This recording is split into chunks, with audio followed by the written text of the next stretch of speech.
There is a quiet assumption that the sky above the United States is the most monitored on Earth. Watched carefully enough that if something unusual started happening up there, someone official would tell us. That assumption is having a difficult month. 12 significant fireballs, 30 days, no meteor shower. As we covered previously, a meteorite recently came through someone's roof in Houston. A 7-ton rock detonated over Ohio in daylight, and Michigan saw 2 fireballs 6 minutes apart. But that's not all. A new meteor was spotted over Ohio earlier today, as well as multiple sightings over Austin, Texas. And a theory is quietly circulating online, not about what these objects are, but about the specific people whose job it was to see them coming and whether the right eyes are still on the sky. Now, we want to be very clear. We're not here to alarm you. This is not us putting on our tinfoil hats. We always stick to science and confirm data, but something strange is going on, and we are here to ask a precise, uncomfortable question about the gap between what is happening overhead and what is being said about it. Stay until the end, because that gap turns out to be wider than it looks. If this has you hooked, subscribe to the Skylab, because we are not done following the story and the story is not done unfolding. Drop a comment below and be straight with me. If a dozen large rocks just fell on the most monitored country on Earth, with no warning, in a quiet month, and the database that tracks them placed one of them 1,800 miles from where it actually hit, what does that tell you about how well we actually know what's above us? I want to hear your honest answer. Now, let's get into it. Part 1. Breaking tonight. The pattern is still growing. Tonight, something is still happening overhead, and nobody has given us a complete explanation for why. As of March 27th, reports are circulating out of Austin, Texas, multiple fireballs, multiple witnesses, still unconfirmed at the time of writing but spreading fast across social media and local news feeds the way these things do when the sky does something it isn't supposed to do. And before you write that off as a one-night curiosity, let me stack some context on top of it, because Austin doesn't exist in isolation right now. Nothing about the last 30 days does. Ohio just had its 3rd fireball in 10 days. 10 days. The same state, the same sky. 3 separate objects large enough to generate eyewitness reports across multiple counties. Texas has now seen clusters in both Houston and the Austin corridor. Michigan had 2 events so close together they briefly confused researchers trying to separate the data. And the Pacific Northwest lit up with a fireball carrying a magnesium signature so distinct it turned the sky an almost unnatural shade of green. We have covered several of these events individually on this channel. The 7-ton Ohio asteroid that detonated in daylight and shook windows across 12 states. The Houston object that dropped radar-confirmed fragments and may have punched a meteorite through somebody's roof. The California fireball that drew 239 eyewitness reports and produced sonic booms up and down the coast. Each one of those, taken alone, is remarkable, a channel-worthy event, a week's worth of conversation. But that is not what we're dealing with. What we're dealing with is a sequence, a pattern still unfolding in real time, still adding data points as you watch this, and that distinction matters enormously, because a single dramatic fireball is a spectacle. A dozen of them inside a single calendar month starts to look like something else entirely. Here is the number you need to hold on to for everything that follows. 4.5 standard deviations above normal baseline. That is where March 2026 sits right now in terms of large fireball frequency. If that phrase doesn't immediately mean something to you, let me translate it into terms that should stop you cold. In science, when you observe a result that sits 2 standard deviations above the expected value, you start paying attention. 3 standard deviations, and you are looking at something that should statistically happen less than 3 times out of every 1,000 observations. 4 standard deviations is so far outside the expected range that it sits near what researchers call the scientific discovery threshold, the point at which a result is considered significant enough to demand a formal explanation, not just a footnote. 4.5 puts us just beyond that line, and here is where it gets harder to wave away. March is not meteor shower season. If this were August, we would be sitting in the middle of the Perseids. If it were November, the Leonids would give us a clean narrative. Meteor showers are predictable, they are calendared. Scientists know exactly when Earth passes through the debris trails of known comets, and they can forecast increased activity months in advance. March does not have that. March is, in the technical language of meteor science, a relatively quiet period. There is no major shower. There is no well-mapped debris field that Earth is known to be crossing right now. The background rate of large fireball events during this window should be, based on decades of historical data, low. What we are seeing is not low. And this is the detail that threads through everything we're going to cover tonight. The question that this channel cannot in good conscience leave sitting unanswered on the table. We are not seeing more meteors in general. The total count of small, dim, low-energy events is running roughly normal. What has spiked sharply, dramatically, statistically, is the large end of the scale. The bright ones, the loud ones, the ones that shake the ground and leave radar signatures and send people running outside to look up. The size distribution has not widened. It has shifted. Something in that sky is delivering bigger objects more frequently with no known shower to blame, in a month when the numbers say this shouldn't be happening. Why now? Why this size? Why this frequency? And the deeper you go into the data, the less complete the explanations start to feel. Part 2. This isn't more meteors, it's bigger meteors.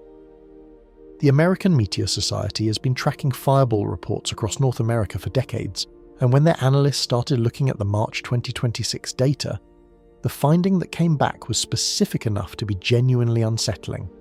The total number of fireball reports, meaning all fireballs, every size, every energy level, is not dramatically elevated. If you look at the raw count, you do not see a system overwhelmed by meteors. What you see instead, when you filter by intensity and witness count, is a distribution that has done something it almost never does. It has shifted upward. Let me explain what witness count actually measures, because this is one of those details that sounds technical, but is actually the key to understanding why this matters. When a fireball crosses the sky, the number of people who report seeing it is not primarily a function of how many people happen to be looking up. It is a function of brightness. A dim fireball, one carrying relatively low energy, might be visible for 50 miles in ideal conditions on a clear night.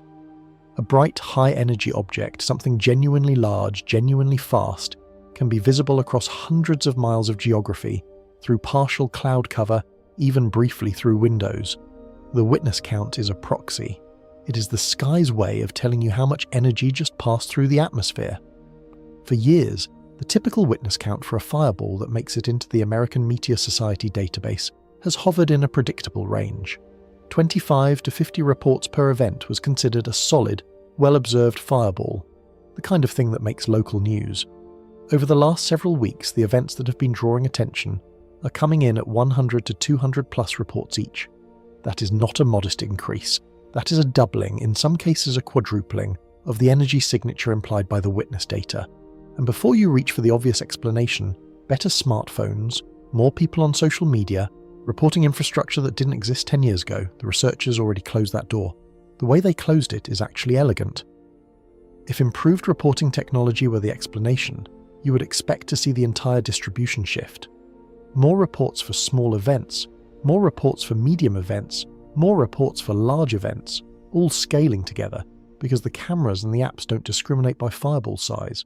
What you would not expect is for only the high-intensity end of the scale to spike, while the low-intensity end stays flat. That is not what a reporting artifact looks like. That is what a physical change looks like. The objects themselves are different. That sentence is worth sitting with for a moment, because it is the conclusion the data points toward. Not the reporting, not the infrastructure, the objects. In meteor science, there is a category that researchers refer to as meter-class objects, meaning objects roughly 1 meter or larger in diameter before they hit the atmosphere. These are not microscopic dust particles, or the pea-sized bits of debris that produce the faint streaks on a clear night. They are small boulders, essentially, dense enough, fast enough, and large enough to survive the initial compression heating of atmospheric entry, long enough to detonate at lower altitudes and release energy that registers on seismometers and military satellites. Individually, a meter-class object hitting Earth is unusual but not shocking. The planet gets hit by them on a scale of somewhere between a few times per year and a few dozen times per year, depending on how you define the threshold. They are rare enough that each one is notable. What they are not supposed to do is cluster. They are not supposed to arrive in groups in the same geographic region over the span of days, with no identified parent body, during a month when the normal source of sporadic activity is at its annual low point. And yet that is precisely what the March data shows. Not a single dramatic event. Not one unusually large impactor that skews the statistics. A cluster of them. Multiple meter-class objects arriving in a compressed time frame, producing the kind of witness counts and energy signatures that individually would be considered rare, collectively forming a pattern that the historical baseline between 2018 and 2025 simply does not contain a precedent for. That is not a perception shift. That is not a social media amplification artifact. Something in the physical environment changed. Something is delivering bigger rocks into Earth's atmosphere with unusual frequency right now. And if the objects themselves changed, the next honest question, the one that the detection side of this story will force us to ask, is what changed in the environment that's sending them. Part 3. The events that broke the pattern. March the 17th, 2026 is the date that, in retrospect, may mark the point where this story crossed from unusual into something harder to categorize. Ohio had already been generating fireball reports. But what crossed the sky on the 17th was not a routine bolide. Researchers analysing the trajectory and light curve estimated the object at approximately 7 tons before atmospheric entry, meaning a rock roughly the size of a small car, dense and fast enough to survive deep into the lower atmosphere before the pressure differential tore it apart. The detonation was visible in daylight. Think about that for a second. This was not a nighttime spectacle where the contrast of a dark sky made the fireball look more impressive than it was. This was a clear sky daytime event, bright enough to be seen against the sun's background illumination across 12 states. Sonic booms rattled windows in multiple counties. Military satellites registered the energy release. The event was large enough that researchers had multiple independent detection sources to cross-reference. And Ohio is flat enough and densely enough populated that eyewitness reports flooded in within minutes. That event on its own would have been the defining fireball story of the year for most years. The kind of object that gets a NASA press release, a handful of academic papers, and a lot of social media clips of dashcam footage. It happened on March 17th. By March 27th, Ohio had already registered 2 more. While Ohio was accumulating its sequence, Texas was generating its own. The Houston event brought in an object estimated at roughly 1 ton, smaller than Ohio's, but large enough that weather radar systems not designed to track meteors picked up returning echoes from the fragment cloud as pieces separated and began to fall. Radar meteorologists watching precipitation data saw something that wasn't rain. Fragments reached the ground. Reports suggest at least one piece may have punched through a residential roof, which puts this object in the category of events that insurance companies and structural engineers care about, not just astronomers. California followed. 239 individual eyewitness reports logged in the American Meteor Society system, a number that tells you, through the witness count proxy we discussed, that this was a high-energy event with a visibility radius reaching far beyond a single metro area. Sonic booms were reported up and down the coast. The green coloration in the fireball's light signature pointed to magnesium-rich composition, which is scientifically interesting on its own and connects to the Pacific Northwest event, which also carried that same distinctive green signature. 2 geographically separated events, similar spectral signatures, overlapping time frames. That may be coincidence. It may also be 2 fragments of the same parent body arriving days apart. Michigan gave researchers a genuinely strange data point. 2 fireballs separated by approximately 6 minutes, tracking different trajectories. Not the same object breaking apart, different entry angles, different ground tracks. 2 separate objects arriving within the same short window over the same region. The probability of that occurring by chance, under normal background rates, is low enough that meteor scientists flagged it immediately, and then Ohio went and did it again, and again. The same state, 3 events, 10 days. At some point, the word coincidence stops functioning as an explanation and starts functioning as a coping mechanism. What you are looking at when you map these events together is not random scatter. Random scatter is what the historical baseline produces, events distributed across the continent, spread across the calendar, no obvious geographic concentration, no temporal clustering. What March 2026 produced is the opposite of that. Events clustering in time, events clustering in geography, event sizes clustering at the large end of the scale, 3 independent axes of clustering, all pointing the same direction, all screaming that this is not the background population behaving normally. This is a sequence. It has an internal structure. And structures in data do not appear randomly. They have causes. The question of what that cause is remains, as of tonight, officially open. And then something happened in the data that shouldn't happen in a system this monitored. A detail that most coverage of these events completely skipped over, but which quietly changes the shape of everything we think we know about how well we're actually watching the sky. Part 4. The detail everyone missed. There is a background population of meteors that most people have never heard of, and understanding it is the key to grasping why March 2026 is so difficult to explain away. In meteor science, sporadic meteors, meaning meteors that don't belong to named showers, don't come from completely random directions. They concentrate along certain predictable paths through the inner solar system, producing what researchers call sporadic sources. These are loose families of debris, not tight streams like comet tails, but gravitationally sorted accumulations of material moving in broadly similar orbital classes. And one of the most significant of these sources, particularly relevant to the current situation, is called the Anthelian source. The Anthelian source is named for its position in the sky, which is roughly opposite the Sun. The objects that belong to it share a key orbital characteristic.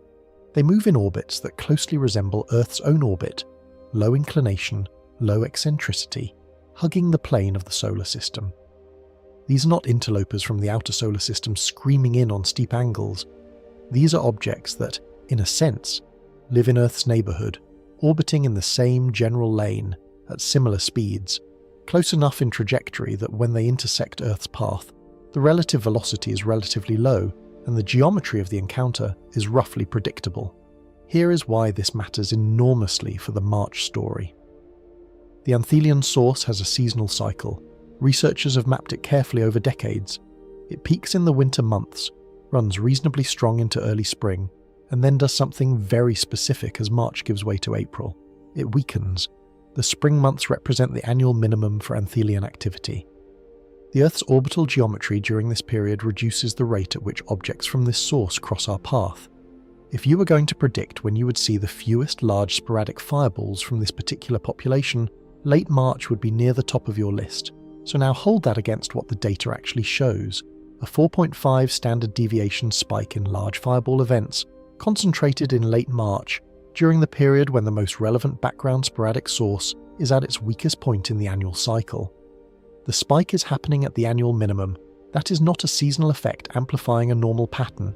That is a seasonal effect that should be suppressing activity, failing completely to suppress it. Whatever is producing these events is not the normal Anthelian population following its normal rhythm. Something is amplifying a background population that should, by every predictable metric, be quiet right now. Researchers have looked for a known debris stream that could account for this. A fragmented asteroid, a disrupted comet, some identifiable parent body that Earth is currently crossing the trail of. Nothing has been conclusively identified. The scientific community has acknowledged the anomaly. It appears in the data clearly enough that it cannot be argued away. But the cause remains without a confirmed explanation. And here is where the central question of this story becomes impossible to ignore. If the sky isn't behaving normally and the data says it isn't, the next question is whether our systems are actually capable of telling us why. Whether the tools we rely on to monitor this kind of activity are giving us the full picture, or whether there are gaps in the architecture that could be hiding something important. Whether the information gap between what's happening and what's being explained is smaller or larger than we're being told. Part 5. The first crack in the system. Now here is the detail that should have made far more headlines than it did. When the California fireball lit up the coast and drew its 239 eyewitness reports, researchers did what researchers always do. They cross-referenced the event against the Center for Near-Earth Object Studies database, known as CNEOS, which is NASA's central repository for fireball data collected by government satellite sensors. CNEOS is generally presented as the authoritative record. When a fireball happens and you want the official data, the energy estimate, the altitude, the coordinates, CNEOS is where you go.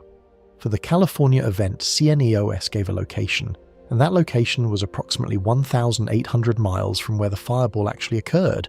1,800 miles. To put that in physical terms, if you placed a pin at the actual California impact point and drew a circle with an 1,800-mile radius around it, you would encompass most of the continental United States and significant portions of Canada and Mexico. The satellite database placed this event somewhere in the interior of North America, while ground-based eyewitness triangulation, the old-fashioned method of having hundreds of actual humans describe what they saw and where, placed it clearly off the California coast. This is not a minor rounding error. This is a fundamental misplacement of a well-documented, heavily witnessed event. And when researchers went looking for context on how often this happens, they found a peer-reviewed study published in 2025 that had already mapped the problem systematically. The study identified two distinct accuracy tiers within the CNEOS database. Higher energy events, those registering above approximately 0.45 kilotons of equivalent energy, tend to have reliable location data because they generate strong enough signals across multiple satellite sensors to allow solid triangulation.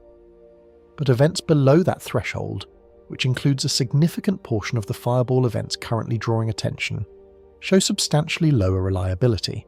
Locations can be off, trajectories can be mischaracterized, and in the most consequential implication the study raised, some events that the database places over open ocean may, in reality, have occurred over land, or vice versa. Think about what that means for a moment. The distinction between a fireball that detonated harmlessly over the Pacific and one that exploded over a populated coastline is not a minor data quality footnote. It is the difference between an event that means nothing to anyone on the ground and one that could have caused damage, injuries, or worse. And if the database is systematically misplacing events in that lower energy tier, then the public record of where these things are happening is, in a meaningful number of cases, wrong. The researchers who surfaced this were not fringe figures. This was peer-reviewed science, published in a legitimate journal, pointing at documented inconsistencies in the most widely cited fireball database in the world. Not a conspiracy, a data limitation, an acknowledged gap in the architecture. But here is the question that the California mislocation opens, and that the two-tier accuracy finding makes impossible to close cleanly. If the database can be wrong about where a fireball happened by 1,800 miles, not sometimes, not theoretically but demonstrably, in a well-witnessed event with hundreds of independent reporters, then what else can be wrong? If location can be off by that margin, how confident can we be in the energy estimates, the altitude profiles, the trajectory reconstructions? And if we can't reliably place where they are, how confident should we really be about what we're actually tracking up there? Part 6. The system that's supposed to see everything. There is an architecture in place designed to make sure nothing large hits Earth without warning. It is worth understanding how it actually works, because the gap between how it is described and what it can practically do is one of the most important facts in this entire story. At the top of the detection hierarchy sits NASA's Planetary Defense Program, which coordinates a network of ground-based optical telescopes, large survey instruments that scan the sky night after night, cataloguing objects and computing orbits. The primary surveys, systems like Catalina Sky Survey and Pan-STARRS, have been remarkably successful at finding large objects. Anything above roughly 140 meters in diameter, the size threshold above which an impact would cause regional catastrophe, has been surveyed to over 90% completeness. The big ones, the planet killers and the city destroyers, are largely known. Their orbits are tracked. If something in that size class were on a collision course decades out, we would very likely know. But the architecture was not built to catch everything, and the people who designed it will tell you that plainly. Infrared tracking from space helps, particularly for dark objects that reflect very little visible light, a category that includes a significant percentage of near-Earth asteroids, which are not the bright silvery rocks of science fiction, but often carbon-rich bodies as dark as asphalt. The upcoming NEO Surveyor mission, a space-based infrared telescope specifically designed to find inbound dark objects, was built precisely because the existing ground-based network has a known vulnerability to that population. But NEO Surveyor is aimed at objects of a certain minimum size. The mission profile is optimized for objects large enough to pose regional or global threats, the ones that matter most in terms of civilization scale risk. What it is not optimized for, what essentially no part of the current detection architecture is optimized for, is the meter-scale population. Objects in the 1 to 10 meter range, small enough to pose no existential risk, large enough to detonate in the lower atmosphere with the energy of a tactical nuclear weapon, shatter windows across a county, punch meteorites through rooftops, and terrify several 100,000 people in multiple states. That size class lives in a known blind spot. The blind spot is not a secret. Planetary defense scientists talk about it openly. The objects are too small to reflect enough light for survey telescopes to reliably pick them up at distances useful for early warning. They are essentially invisible until they hit the atmosphere. At that point, detection shifts from telescopes to satellites, radar, and the very human technology of people looking up and filing reports. Reaction, not prevention. The monitoring system transitions from tracking to witnessing. That is an acceptable trade-off when the background rate of meter-class impact is low, when the events are spread across years and continents and can be absorbed as statistical background noise. What becomes worth examining more carefully is what happens when that blind spot fills up faster than expected. When the objects that were supposed to be individually rare start arriving in clusters, and the infrastructure designed to handle their arrival one at a time finds itself processing a sequence. Part 7. The gap between theory and reality. The theoretical capability of Earth's planetary defense system is impressive on paper. The practical reality of what it delivered during March 2026 is a different story. For any object large enough to make the news, the Ohio event, the Houston impact, the California fireball, the detection timeline followed exactly the same pattern. Entry, explosion, detection, in that order without exception. Not a single one of the significant fireball events of this sequence was detected before it hit the atmosphere. Not one carried an advance warning. Not one triggered an alert that allowed authorities, researchers, or the public any preparation time whatsoever. They were seen because they were bright, because they were loud, because they were already inside the atmosphere when they became detectable. This is worth dwelling on, because the public perception of planetary defense shaped by decades of NASA press releases and Hollywood movies involves a fundamentally different sequence. The cultural assumption is that we watch space, we find things coming, we track them, and we have time to respond. That model is accurate for large objects. For something a kilometre wide, we would likely have years of warning. For something large enough to level a city, we might have months. The system was built and works well for that threat class. What the March sequence demonstrated is that for the size class currently pelting the atmosphere, meter-scale, occasionally multi-ton objects that explode with the energy of several kilotons, the detection sequence runs entirely backwards. We do not see them coming. We see them arriving. The early warning system for this population is effectively the fireball itself. The explosion is the alert. Detection in these cases comes from sources never designed for this purpose. Military satellites built to monitor nuclear tests, which detect atmospheric energy releases regardless of their origin. Weather radar systems that occasionally catch the fragment clouds from large detonations as spurious returns in precipitation data. And eyewitnesses, hundreds of ordinary people who happen to be outside or near a window at the right moment. The American Meteor Society's database, which has become one of the primary scientific records for events like these, is built on voluntary reports from the public. This is not a criticism of the people running it. They have done remarkable work with the data they receive. It is an observation about the architecture. The most comprehensive public record of a statistically extreme fireball sequence is being assembled from crowdsourced human observations, cross-referenced with satellite data that, as we have already established, places events 1,800 miles from where they actually occurred. And so the gap between the theoretical capability, a system that monitors near-Earth space and provides early warning, and the practical reality, a system that learns about meter-scale impacts when the sky lights up, is not a technical failure. It is a design choice, made rationally, given resource constraints and risk prioritization. The blind spot is real, it is acknowledged, and it sits precisely in the size range responsible for everything that happened in March 2026. Which brings us to a question the data forces us to ask honestly. Is the blind spot for this size class larger than the official framing suggests? And is there something wrong with the data we do collect that compounds the problem? Part 8. The database problem. The CNEOS database is the most comprehensive public record of fireball events on Earth. It draws on data from a network of government satellites, some of which were originally designed to monitor nuclear detonations from space, and it has been accumulating entries for decades. When researchers want to understand how often large fireballs occur, where they tend to happen, how much energy they release, and whether the rate is changing over time, CNEOS is the foundation. It is the baseline against which anomalies are measured. It is, in a very real sense, the official memory of Earth's fireball history.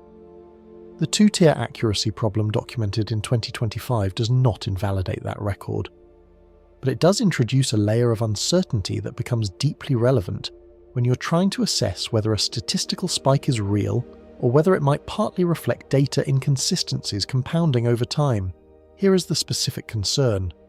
For well-observed high-energy events, the ones that generate strong signals across multiple satellite platforms, the location and energy data tends to be reliable. Multiple sensors triangulate the event from different orbital positions, and the agreement between them constrains the solution. But for lower energy events, particularly older entries in the database and events that happen to be detected by fewer sensors, the constraints loosen considerably. A single satellite detection, without corroborating data from a second or third platform, produces a solution with larger error bars than the database's standard output format suggests. When researchers systematically compared CNEOS locations for lower energy events against independent ground-based observations, they found the mismatch was not random noise. It was systematic. The errors clustered. They were larger for certain energy ranges, larger for older events, larger when the geometry between the event and the satellite constellation happened to be unfavourable. That is the signature of a data limitation, not random error. It means the inaccuracies are predictable if you know where to look, and they are concentrated in precisely the event class that dominates the current sequence. The implication that researchers raised carefully but clearly is this: some portion of the events the database places over open ocean may have actually occurred over land. Some of the events that appear in the historical record as remote, inconsequential, unpopulated area impacts may have been closer to populated regions than the data shows. This doesn't mean the database is fabricated or that anyone is hiding information. It means the instrument has known limitations that weren't always disclosed prominently, and that when you're trying to decide whether the current sequence represents a genuine change in the near-Earth environment, you are measuring the change against a baseline that may itself contain uncorrected errors. The honest conclusion is that uncertainty compounds. The signal is real. The scale of the current anomaly is large enough that it would be visible even after correcting for data quality issues. But the edges of that signal, the precise magnitude, the exact geographic distribution, the true historical comparison, are fuzzier than the official output suggest. And that uncertainty becomes more important when you look at what wasn't seen coming, not just in March, but in the broader architecture of how we handle the objects we can't track. Part 9. The Ohio Event Reframed. Go back to Ohio on March the 17th and look at it not as a spectacle, but as a diagnostic. A 7-ton object entered Earth's atmosphere over the continental United States in daylight, produced a detonation visible across 12 states, triggered sonic booms recorded by seismometers, and was detected by military satellite systems. The energy release was significant, large enough to register in the same class of events that the planetary defense community treats as serious data points. And the first moment any human being knew it was coming was when the sky lit up. Now consider what that means in terms of the detection architecture. An object of that mass, somewhere in the range of 7 metric tons, roughly the equivalent of a large pickup truck compressed into a rock, sits at the borderline of what the current ground-based survey network should theoretically be able to detect under favourable conditions at close range. Not months in advance, not years, but potentially hours or days if the geometry was right, if the object was in the right part of the sky during a survey run, if it wasn't coming from a direction close to the sun where optical telescopes are blind. The fact that it wasn't detected is not proof of a failure. The detection probability for an object this size, at the distances relevant to short warning scenarios, is low under normal circumstances. The surveys were not designed to catch objects this small with reliable completeness. This is, again, the known blind spot. The question worth asking is whether the object was missed. meaning it was theoretically detectable but the survey didn't happen to look in the right place at the right time, or whether it was undetectable given the object's properties and approach geometry. Dark surface, inbound from the direction of the sun, compressed approach timeline. Those conditions can render even a theoretically findable object effectively invisible until it announces itself. What makes the Ohio case more than a single data point is that the same description applies to every other significant event in the March sequence. None of them were seen coming. All of them were detected after atmospheric entry. The pattern isn't one missed object. The pattern is a methodology consistently delivering zero advance warning for an entire size class during a month when that size class is dramatically overperforming the baseline. When you have a methodology that returns the same result, no warning, for every single event in a statistically extreme sequence, the question is no longer whether the system failed on any individual case. The question is whether the methodology is structurally inadequate for the population currently being observed. And that is a different, more uncomfortable question. It moves the conversation from what did we miss to are we capable of seeing this, which is exactly where the story needs to go next. Part 10. NASA's response versus the data. In the weeks following the escalation of fireball events, NASA published a communication on its official channels that characterized the activity under a framework it called fireball season. The tone was measured, reassuring, and grounded in the genuine scientific context that large fireballs do occur, that they are natural, that they are not inherently dangerous to populations on the ground, and that the media attention around clusters of events often outpaces the actual scientific significance. The messaging was professional. The individual facts it contained were not wrong. And if you read it without knowing what the underlying data looked like, you would come away feeling appropriately calm about the whole situation. The American Meteor Society at roughly the same time was publishing something with a noticeably different character. Their analysts were not describing fireball season. They were publishing an explicit acknowledgement that the current activity represented a statistical anomaly, not a routine cluster, not a media amplification artifact, not the predictable result of more people carrying better cameras in their pockets, a genuine deviation from the historical baseline that their own language characterized as requiring investigation into its cause. The AMS database, the same one NASA's communications would draw from for broader context, was showing the 4.5 standard deviation signature that sits at the boundary of what scientists define as a discovery-level finding, the kind of number that, in any other scientific domain, would be generating emergency conference calls and hastily scheduled review meetings. Two organizations, the same underlying data, two characterizations that placed side by side describe different realities. The disconnect between those two simultaneous outputs is not a scandal. It is worth saying that clearly, because this kind of observation can slide very quickly into the kind of accusation that the evidence does not support. There is no smoking document. There is no evidence of suppression. There is no indication that anyone at NASA looked at the AMS numbers and made a conscious decision to mislead the public about their meaning. The people who wrote that fireball season communication are, by every reasonable measure, professionals doing their jobs in good faith. But the gap is real, and it is worth examining carefully, because the distance between fireball season, this is normal, and statistically anomalous event requiring investigation of cause, is not a minor difference in tone or emphasis. It is not the difference between a scientist speaking to a journal and a communicator speaking to a morning news audience, where you expect some simplification and accept it as necessary. It is a substantive difference in how the situation is characterized to a public that largely does not have independent access to the underlying data, does not have the statistical background to evaluate 4.5 standard deviations without help, and is relying entirely on institutional communication to understand whether the sky doing something unusual is something they should think about or not. Most people are never going to read the AMS database analysis. They are not going to pull the peer-reviewed study on CN-EOS accuracy tiers. They are not going to sit with the historical fireball frequency data and notice that the March numbers sit at a distance from normal that the Perseids in a strong year do not reach. They are going to read the headline, absorb the tone, and form a picture of the situation based on what the institutions they trust chose to emphasize, which means the editorial choices made in that NASA communication are not neutral. They are, whether intentionally or not, the primary information environment for most of the people affected by the events being described. Now, there are two genuinely plausible explanations for why those editorial choices landed where they did, and both of them deserve honest consideration rather than reflexive cynicism in either direction. The first explanation is the charitable one, and it is more defensible than it might initially appear. NASA's communication was written for a general audience, and the most important practical message for a general audience watching fireball videos on social media is, in fact, don't panic. Large fireballs are natural phenomena. They have been occurring throughout Earth's history. The probability that any individual on the ground is harmed by a meter-class atmospheric detonation is extraordinarily low.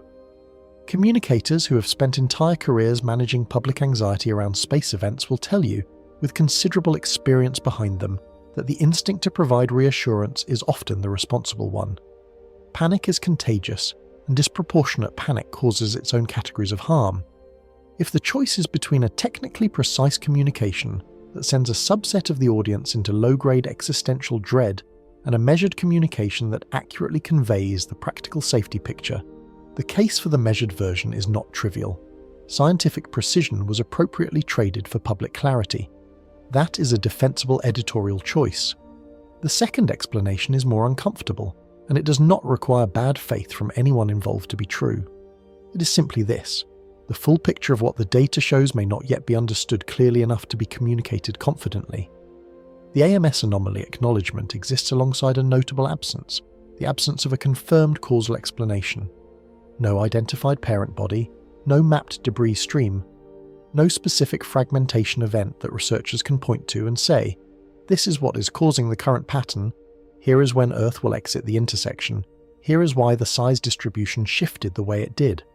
The anomaly is documented, the cause is not, and if the honest scientific position at the institutional level is closer to, we're observing something unusual and we do not yet know what is producing it, than to either this is totally normal or this is a crisis, then the reassuring public framing, however well-intentioned, creates a very specific kind of problem. The public receives certainty that the scientific community does not actually possess.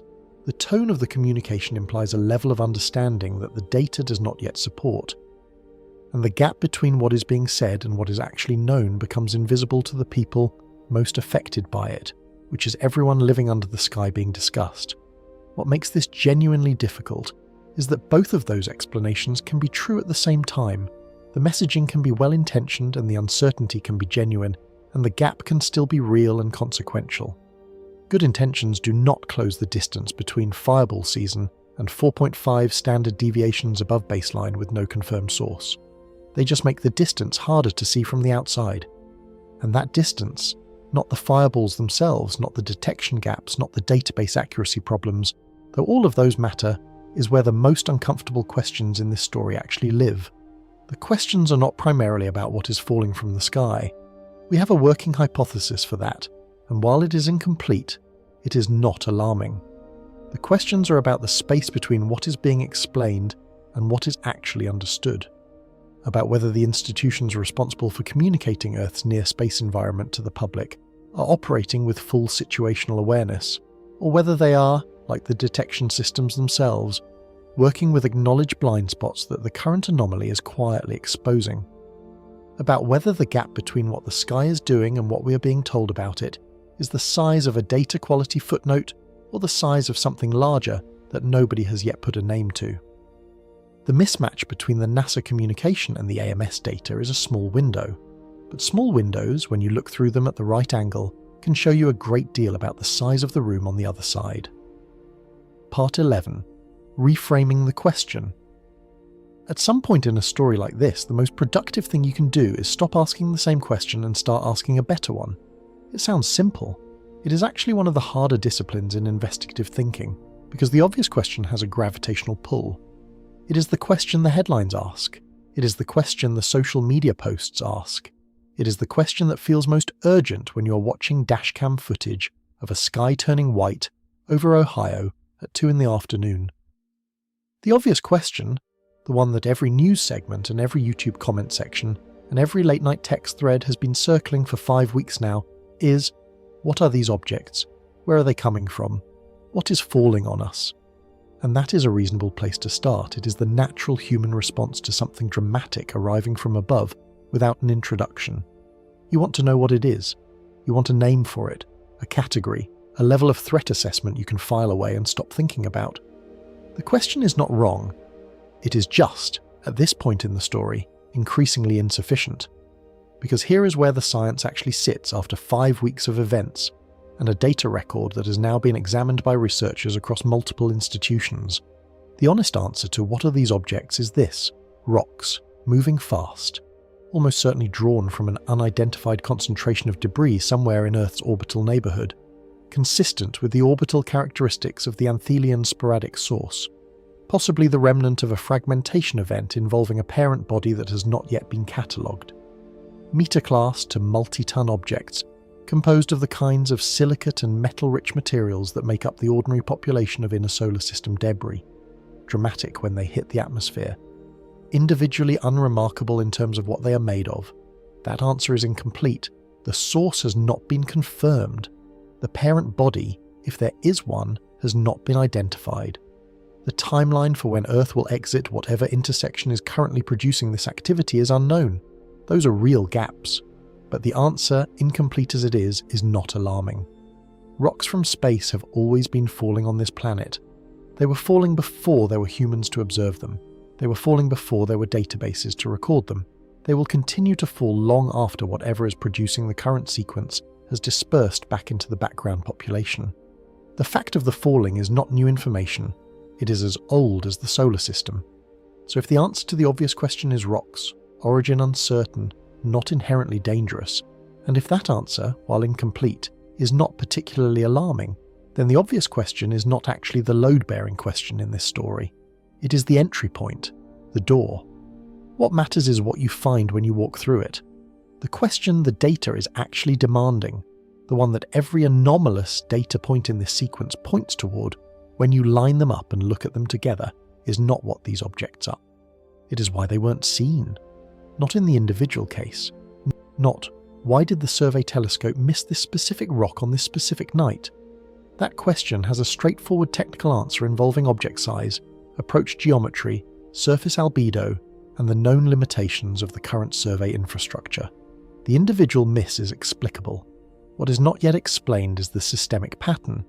Why does a month-long sequence of unusually large atmospheric impacts over the most technologically monitored landmass on the surface of this planet produce zero advanced detection across the entire sequence? Not one pre-entry warning, not one alert, not one instance of a researcher or an agency or an automated system flagging an incoming object before it announced itself by lighting up the sky. The methodology returned the same result, no warning, for every single significant event in a statistically extraordinary month. That is not an individual miss. That is a structural condition, and then stack the rest of it on top. Zero advanced detection across the sequence. A post-event data record that placed a heavily witnessed California fireball 1,800 miles from its actual location. A peer-reviewed study documenting systematic accuracy degradation in the primary tracking database for exactly the size class currently dominating the sequence. A public communication framework that characterized the activity as seasonal and unremarkable, while the scientific body most closely monitoring it was flagging a 4.5 standard deviation anomaly. Each of those, individually, is a data point. Together they describe something with a shape. They describe a gap, not between Earth and space, between what is arriving in Earth's atmosphere and what the systems designed to anticipate it are actually capturing. That reframing detection gap as the central issue, not the impacts themselves, changes everything about what counts as a meaningful explanation in this story. An explanation that tells you the chemical composition of the rock that hit Ohio is scientifically interesting. It contributes to our understanding of the inner solar system's small body population. It is the kind of finding that ends up in a journal paper and gets cited in future research. It is not, however, the explanation that addresses why Ohio's sky lit up 3 times in 10 days without a single instrument providing 30 seconds of advance notice. Those are different questions. One is a question about what arrived. The other is a question about the infrastructure that was supposed to know it was coming. The gap between what is happening overhead and what is being explained to the public is not primarily a gap in our knowledge of meteor mineralogy. It is not a gap in our ability to analyse recovered fragments or reconstruct atmospheric trajectories from eyewitness data after the fact. Those capabilities exist and they work reasonably well. The gap is architectural. It sits in the space between the moment an object enters Earth's sphere of gravitational influence and the moment it becomes bright enough in the atmosphere for a camera to see it. For this size class, meter-scale to multi-ton objects moving in Earth-like orbits, that space is essentially unmonitored. The blind spot is not metaphorical. It is a physical gap in the detection architecture, acknowledged by the people who built the architecture, sized precisely to contain every object responsible for every significant event in the March sequence. Now hold that framing, detection gap, as the structural failure, not the individual impacts, and something shifts in how you evaluate what comes next in this story. There is a theory that has been circulating in certain corners of the online research community. It does not make claims about what the fireballs are. It does not propose an exotic origin, an interstellar source, or a threat that the official record is concealing. What it focuses on specifically and persistently is the detection side of the equation. The infrastructure side. The people and systems whose function is precisely to see these things before they arrive, and the questions it raises are not about the rocks. They're about the eyes that were supposed to be watching for them, and whether the right eyes are still on the sky. When you're asking the wrong question, what are these objects, that theory looks like fringe speculation, an attempt to inject conspiracy into a story that already has a natural explanation, incomplete as it is. But when you shift to the right question, why weren't they seen? The theory stops looking like noise and starts looking like a structured attempt to examine the precise failure mode that the data has been pointing at all along. It is asking, in its own way, the same question the evidence demands, and questions that the evidence demands deserve a serious look regardless of where they are being asked from. The door into this part of the story opens the moment you stop asking what fell and start asking what failed to see it coming. Part 12. The Sentinel Network Pattern.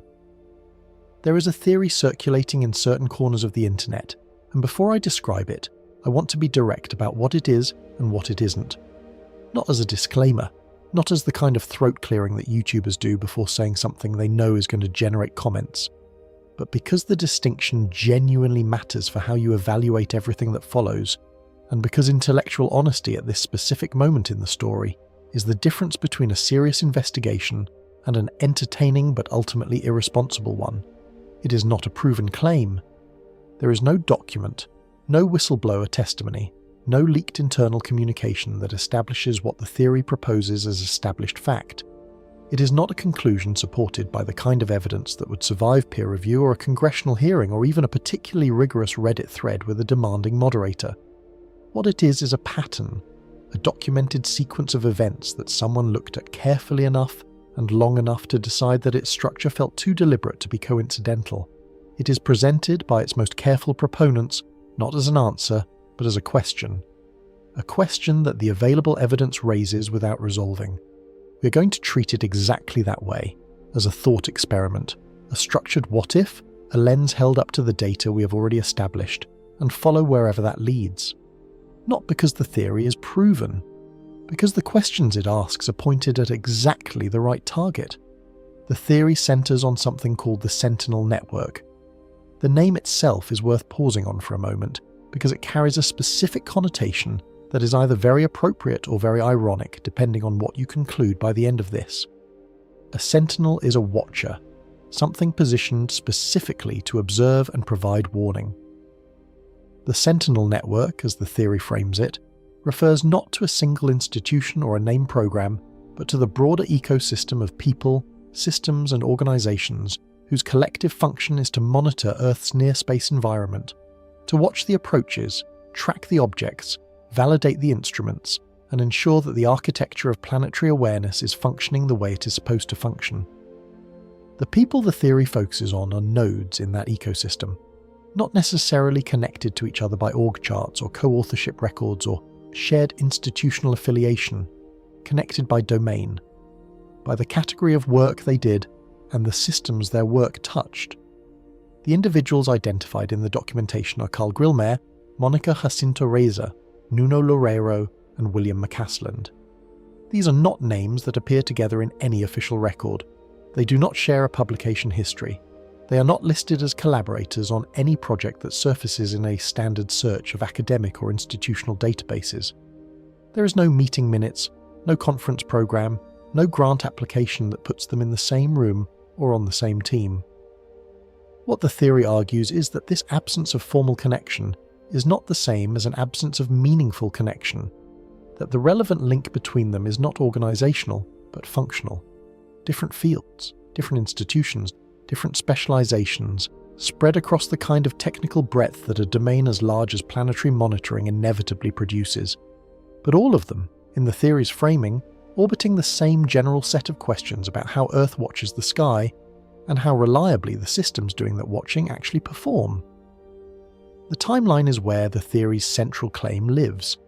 These individuals' departures from their roles, deaths, retirements, sudden exits, the various ways a person stops being professionally present in a field, cluster in a window between 2024 and 2026, 2 years. The same 2 years during which Earth's near-space environment has been producing, culminating in March 2026, the most statistically anomalous fireball sequence in the period of modern detection infrastructure.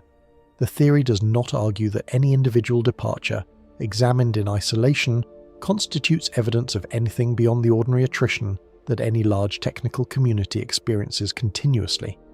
People leave fields, people retire, people die at rates that actuarial tables predict with depressing precision across any sufficiently large professional population. None of that is remarkable on its own. What the theory argues is remarkable is the collective pattern. That no one has looked at these 4 cases simultaneously and asked whether they share a thread that isn't visible when you examine each one separately. That the question of whether these departures, clustered in this time frame, affecting roles with this specific functional relationship to planetary detection infrastructure, during this specific period of anomalous activity in the domain, those roles were designed to monitor whether that combination is coincidence or something worth a structured formal examination, has not been posed by any institution with the resources and access to answer it properly. Now, I want to stop here and say something carefully, because this is the precise moment in any investigation of this type where intellectual honesty is most at risk of being abandoned. The human brain is, to a degree that most people significantly underestimate, a pattern recognition engine that was built for a world where patterns in the environment usually meant something important. Rustling grass meant predator. Clustering of certain plants meant water nearby. The cognitive machinery that kept our ancestors alive by finding signal in noise is the same machinery that, in a modern information environment, generates conspiracy theories, apophenia, and the persistent human conviction that coincidences are rarer than they actually are. People with connections to any large technical field die and retire in continuous overlapping waves. The aerospace and planetary science communities employ tens of thousands of people across dozens of countries and hundreds of institutions. If you define the connection broadly enough, worked in a field adjacent to space monitoring, the overlap between people who left their roles in a 2-year window and people with some connection to the relevant ecosystem is going to look significant purely as a function of how many people are in the pool. Confirmation bias does the rest. You find the cases that fit. You do not find, because you are not looking for them, the equal or greater number of people with equivalent connections, whose departures in the same window you did not include because they did not match the pattern you were already seeing. The theory's proponents are, to their credit, aware of this problem. They do not argue that the pattern is proven by the mere fact of the cluster. They argue that the specific combination of roles involved, and particularly one role that we will examine in the next section, whose functional relevance to the current detection gaps is direct and specific rather than broadly contextual, is what distinguishes this pattern from the kind of coincidental clustering that apophenia manufactures routinely. The specificity of the connection, they argue, is what earns the question a serious examination rather than a dismissal. And then there is the institutional response to the theory, or rather the absence of one. The Sentinel pattern has not been investigated by any government body. No committee has convened, no agency has published a review, no academic institution has assigned researchers to examine whether the clustering is statistically significant given the size of the relevant professional population. No mainstream media outlet has assigned a reporter to independently verify the timeline, check the role descriptions, and assess whether the functional connections the theory draws are accurate. The theory exists, circulates, accumulates attention, and generates no formal institutional engagement whatsoever. That absence is not, by itself, evidence of anything sinister. Institutions do not investigate every theory that circulates online, and responsible skepticism about which claims warrant institutional resources is a feature of functional epistemology, not a bug. The vast majority of patterns identified by online researchers turn out, under formal scrutiny, to be exactly the kind of coincidental clustering that a large population and selective attention reliably produce. Dismissing theories that lack evidentiary foundation is what institutions are supposed to do. But there is a specific kind of institutional non-response that looks different from responsible skepticism. It looks like the same non-response that allowed the CNEOS database accuracy problem to persist without prominent public disclosure for years. It looks like the same non-response that produced a fireball season communication, while the AMS was flagging a 4.5 sigma anomaly. It looks, in other words, like a pattern of its own, one where the gap between what the data shows and what the institutions say about it is not closed by investigation but maintained by silence. Whether the absence of investigation into the Sentinel pattern reflects the theory's lack of merit or reflects that same institutional silence operating in a different register is a question the available evidence cannot answer. But questions that accumulate enough circulation to reach congressional offices without generating formal engagement have, at minimum, earned the kind of structured examination we're attempting here. Dismissing them without that engagement stopped looking like responsible skepticism some time ago. Now, it is starting to look like something else. Part 13. The blind spot concept. The framing that Sentinel's proponents return to repeatedly is the concept of a blind spot. And before we go further, it is worth being precise about what they mean by that, because the term is doing specific work in their argument that gets lost if you treat it as a vague gesture toward institutional failure. They do not mean blind spot in the optical sense, the small region of the visual field where the optic nerve connects to the retina and no photoreceptors exist, producing a gap in vision that the brain fills in automatically with surrounding information. They do not mean it in the database sense we discussed earlier, where systematic inaccuracies in lower energy event records produce a documented zone of unreliable data. They mean something that is in some ways more interesting than either of those, and considerably harder to fix because it does not show up in a calibration report or a peer-reviewed accuracy study. They mean a gap in collective institutional awareness, a category of information that falls not into a technical limitation, but into the space between what an organization is designed to see and what it is culturally, structurally, and financially oriented to look for. A place where something can be happening continuously, in plain sight of the people nominally responsible for noticing it, and those people will systematically not notice, not because they are incompetent, not because they are dishonest, but because the architecture of their attention was never built to point in that direction. That is a subtler and in some ways more troubling concept than a hardware limitation or a database error. A hardware limitation can be fixed with better hardware. A database error can be corrected with better methodology. An institutional blind spot is self-maintaining. The people inside it do not experience it as a gap. They experience it as the normal scope of their work. The boundary of the blind spot looks from inside exactly like the boundary of what is relevant, and that makes it almost invisible to the people best positioned to close it. What makes the Sentinel framing genuinely worth engaging with, rather than filing under the general category of theories that blame institutions for things that are more parsimoniously explained by ordinary incompetence and resource constraints, is the structural parallel it draws to things we have already documented in this story through entirely conventional, peer-reviewed, mainstream scientific sources. Consider what we have already established. The Optical Survey Network for Near-Earth Objects has a documented blind spot for meter-class objects, too small to reliably reflect enough light for detection at ranges useful for early warning, invisible until atmospheric entry. That is not a metaphor. It is an acknowledged design limitation, described openly in the scientific literature, incorporated into the mission parameters of the NEO Surveyor program, precisely because the existing architecture cannot close it. The blind spot is real, it is mapped, and it is sized to contain exactly the class of objects responsible for every significant event in the March sequence. The CNEOS database has a documented blind spot for lower energy events, a two-tier accuracy structure in which events below the approximately 0.45 kiloton threshold show systematic location degradation, producing errors large enough in at least one well-documented case to place an event 1,800 miles from its actual position. That is not a metaphor either. It is a peer-reviewed finding, published in 2025, describing a structured inaccuracy concentrated in a specific and predictable region of the data. Another mapped blind spot, another gap whose edges are knowable if you look for them. The pre-entry detection architecture has a blind spot for the entire size class, currently producing the anomalous sequence, 0 advance warning delivered across every significant March impact, not as a series of individual failures, but as a consistent structural output of a methodology that was designed for larger objects and has a known gap precisely where the current activity is concentrated. A third mapped blind spot sitting in the same domain, pointing in the same direction.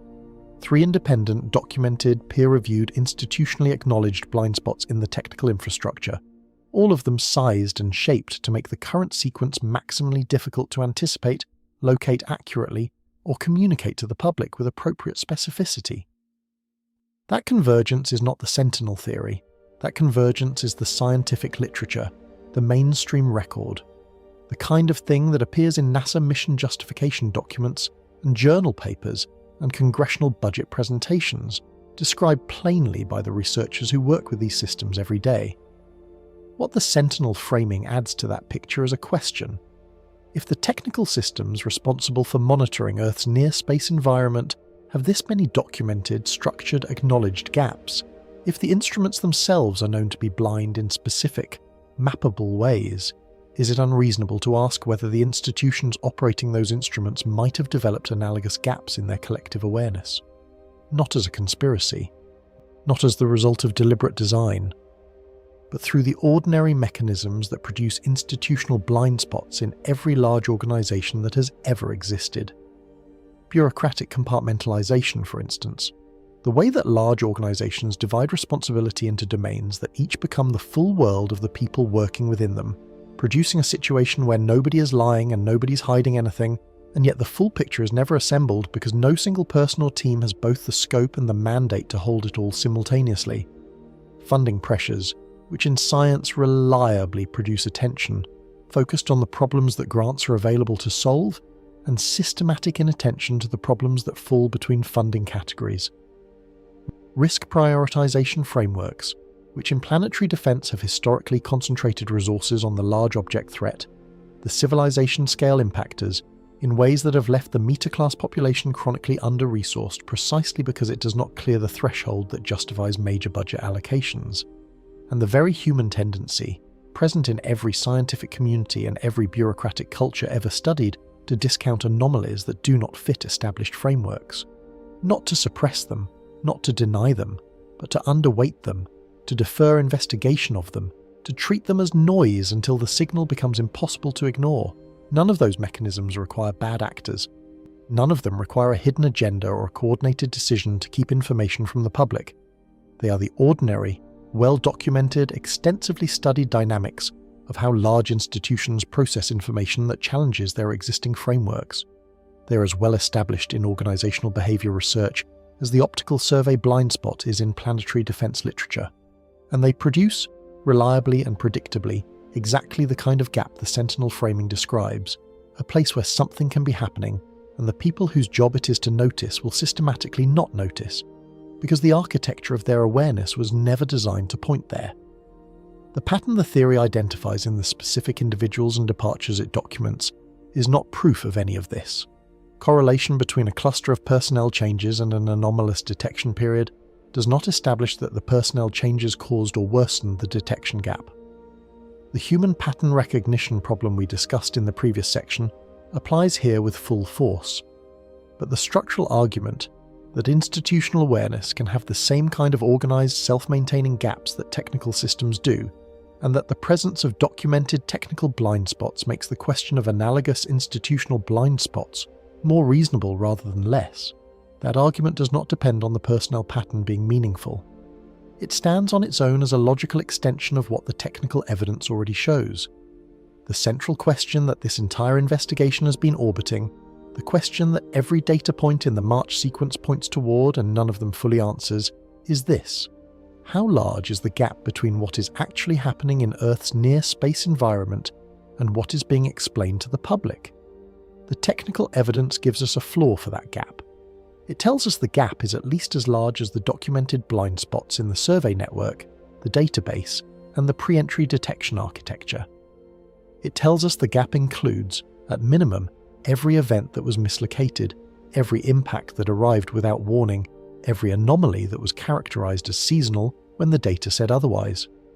The Sentinel framing asks whether the institutional evidence suggests the ceiling of that gap might sit considerably higher than the technical evidence alone implies, whether the same structural dynamics that produce blind spots in instruments also produce blind spots in the organizations operating those instruments in ways that compound rather than correct the technical gaps, whether the full distance between what the sky is doing and what we are being told about it is closer to the floor the data establishes or the ceiling the institutional analysis suggests. That question does not have a confirmed answer, but it is the right question, and in an investigation like this one, asking the right question is not nothing. It is in fact almost everything. Part 14. The one connection that matters. Of the individuals identified in the Sentinel documentation, the one whose role warrants the most careful examination in the context of this story is Carl Grillmeyer. And I want to spend real time on this, not because the case for his significance is airtight, it is not, but because understanding precisely what his work involved and precisely what is currently failing in the detection architecture produces an alignment specific enough to demand more than a passing acknowledgement. Let me start with what instrument validation actually is, because the phrase sounds technical in a way that can make it feel abstract, and abstractness is the enemy of the specific argument being made here. Instrument validation is not the glamorous end of planetary science. It does not produce the headlines. It does not generate the press releases about newly discovered near-Earth objects or the dramatic announcements of close approach trajectories. It is in the professional hierarchy of space science, the unglamorous but foundational work that determines whether everything else the field produces is trustworthy.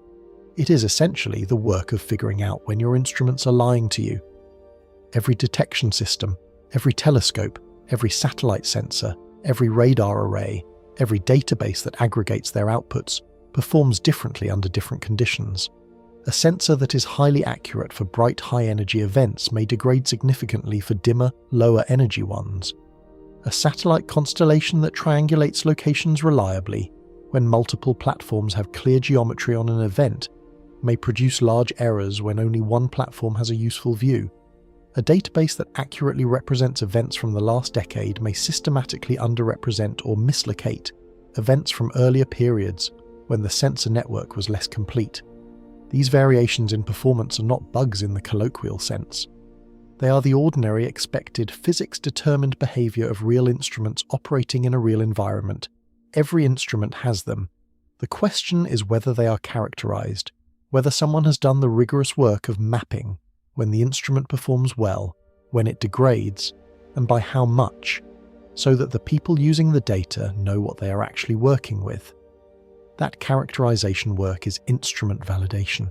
It is the discipline of building the performance map, of taking an instrument and systematically probing its behavior across the full range of conditions it will encounter, identifying the regions where the data is reliable, identifying the regions where it degrades, quantifying the magnitude of that degradation, and producing the calibration framework that lets every downstream researcher understand not just what the instrument measured, but how much to trust that measurement under the specific conditions of any given event.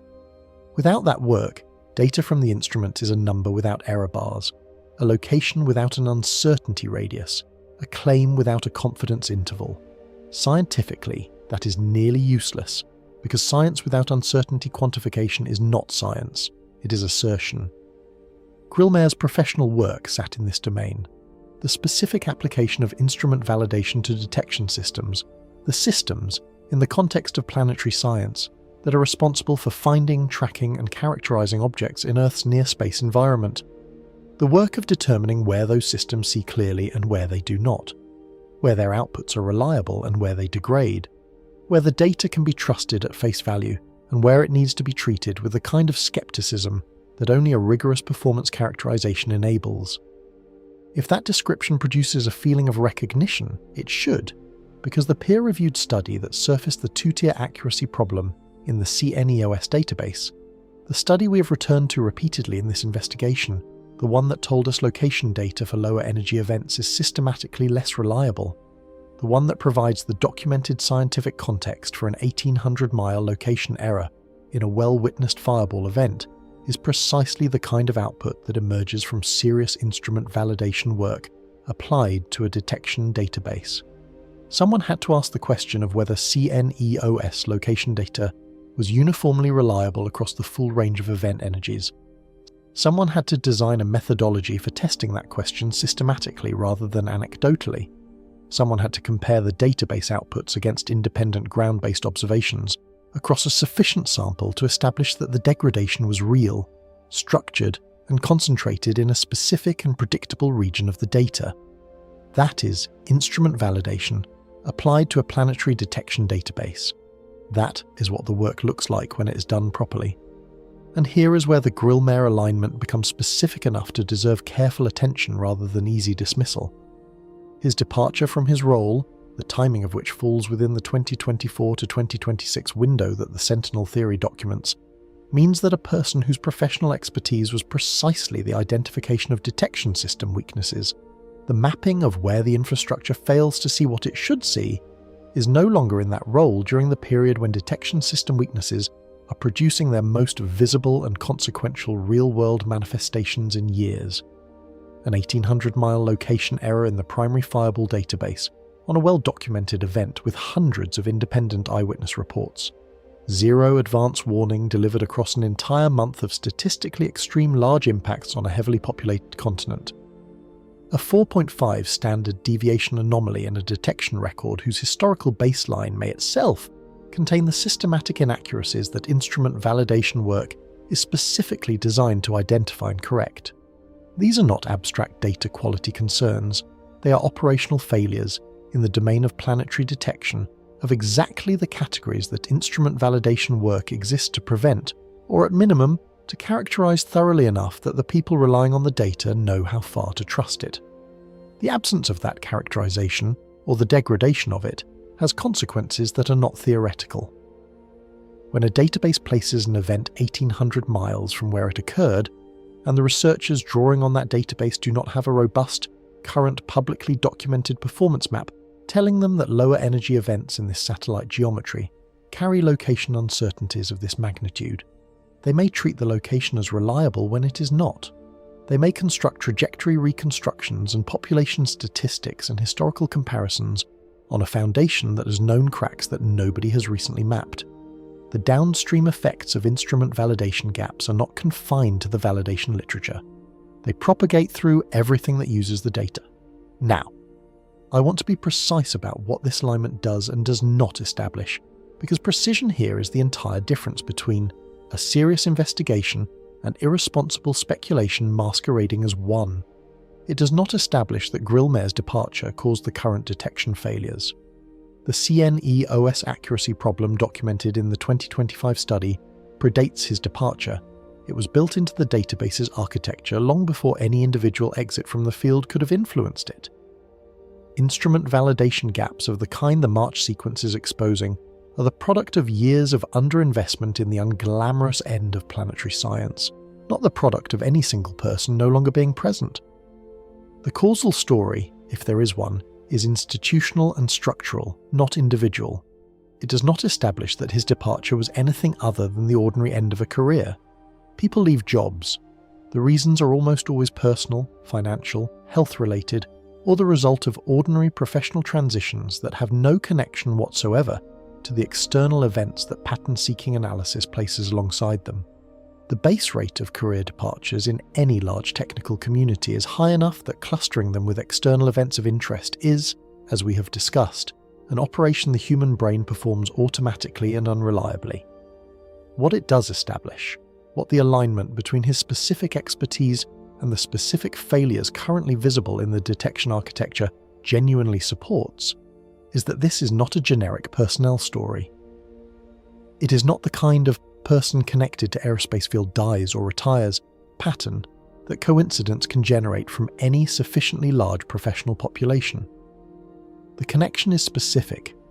Instrument validation for detection systems is a narrow specialization. The failures currently visible in the detection architecture are exactly the failures that specialization is designed to address.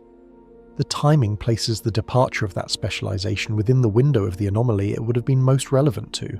That specificity does not prove anything.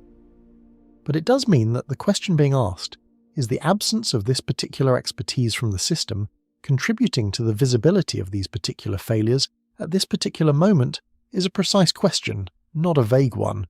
And precise questions, even when they remain unanswered, are more valuable than vague ones, because they are in principle answerable.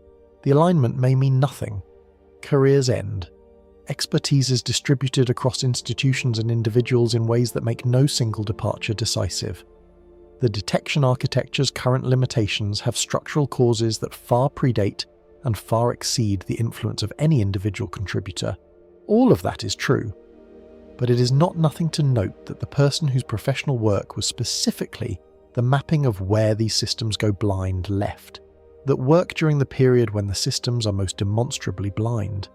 Even if the note leads nowhere, even if the investigation closes without finding a thread to pull.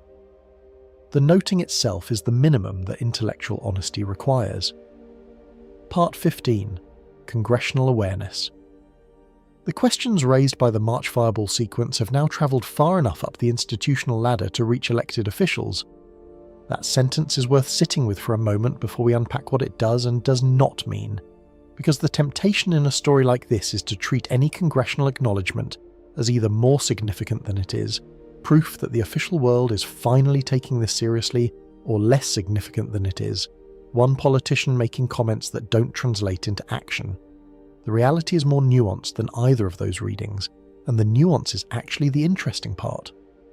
Representative Tim Burchett has made public comments acknowledging the unusual nature of the current fireball patterns.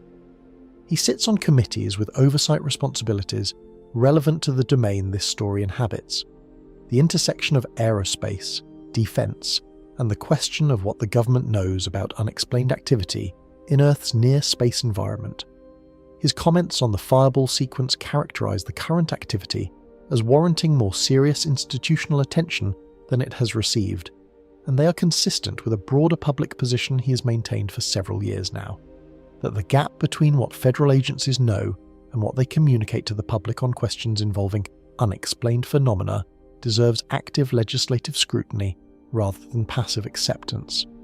Burchett is not a fringe figure in the congressional landscape on these questions. He has been one of the more persistent and publicly visible members of Congress on the general topic of government transparency around phenomena that fall between or beneath the formal categories that agencies are organized to address. He was among the members who pushed for the hearings on UAP, unidentified aerial phenomena, that produced some of the more candid public testimony from defense and intelligence officials in recent years. He's familiar with the experience of asking institutional questions and receiving institutional non-answers, and his engagement with the fireball sequence appears to come from the same orientation.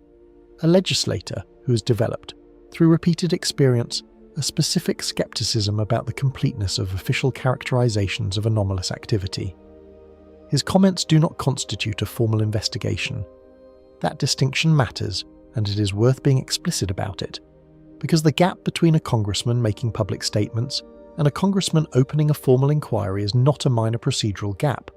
It is the difference between a question being asked in public and a question being asked with subpoena power, document production requirements, and the institutional machinery that compels agencies to respond with specificity rather than with the carefully worded generalities that public communications tend to produce. No committee hearing has been scheduled. No formal request for documents or briefings has been publicly announced.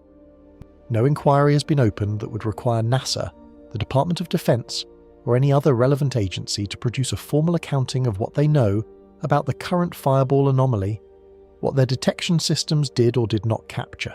and what their internal assessment of the situation actually looks like as distinct from their public communications about it. The institutional machinery, in other words, has not engaged.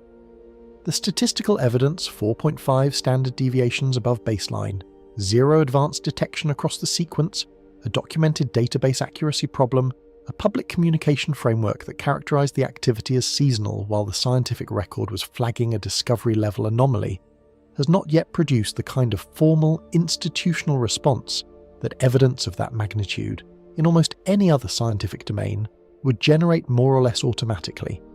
A 4.5 sigma result in a pharmaceutical trial would trigger a review. A 4.5 sigma anomaly in financial data would trigger a regulatory inquiry. A 4.5 sigma deviation in atmospheric monitoring data would generate emergency scientific assessments.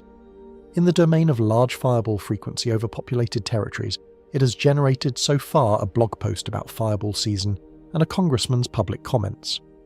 What Burchett's engagement does represent, and this is the specific shift in the story's status that makes it worth noting, even in the absence of formal action, is the moment when a question crosses a particular threshold in its institutional journey.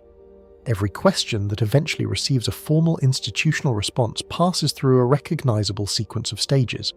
It begins in the domain of people who are paying close attention, because they have a specific reason to: researchers, data analysts, independent journalists, online communities organized around the relevant subject matter. It gets documented, circulated, refined. It accumulates enough structure and enough evidence that it becomes possible to articulate it precisely rather than gesture at it vaguely. And then, if it survives that process without being definitively closed by a clear explanation, it begins to migrate. It shows up in conversations that are one step closer to the centers of institutional power.